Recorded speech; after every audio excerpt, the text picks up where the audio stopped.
So how much does it cost to sell a house? That's what we're talking about today, and we're starting right now.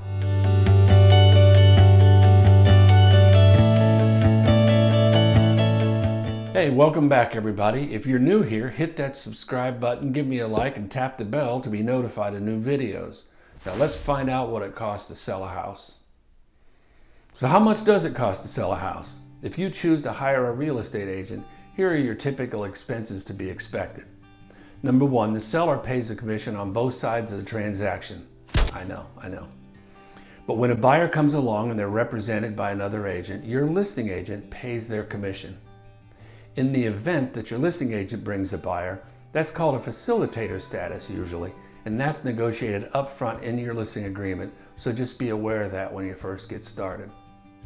Second is going to be property taxes. If you pay your property taxes in escrow, then from January 1 to closing day, that amount, whatever you owe on taxes, is going to be forwarded to the buyer so that when the year comes around, the buyer pays the whole amount.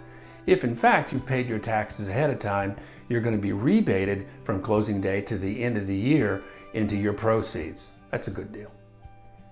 Third, we're going to talk about closing costs. Now I'm going to talk about a little bit of history in this. In the not so distant past, asking sellers to help buyers with closing costs was almost a standard expense. It was almost expected. But this last couple of years, that's just not the case anymore. With this competitive market and inventory being kind of low, buyers have had to step up their game financially to get the job done. So if you're in a situation where somebody is asking you to pay closing costs or a portion thereof, think long and hard about that, because there may be other buyers just behind them that don't need that at all. So talk to your agent, make sure you get square on that. Fourth, let's talk about the home inspection repair request. This typically flies under the radar because the numbers up front are impossible to quantify. Let me explain. During the purchase process, the buyer has the right to have the home inspected, and from that home inspection will be a list of items that may need to be repaired. The buyer has the right to ask for none of them, some of them, or all of them. And remember too, that if buyer and seller don't agree as to what those items are, the deal dies and you get to sell the house again. No big deal. But usually the home seller knows where the weak spots of a property are. And if you do, then kind of get ready for that. If you feel like you have a substantial list of weak spots in your house, or you're not sure what a substantial list looks like, just be sure to talk to your listing agent. You may not have to fix everything, but there may be some things that are better taken care of beforehand.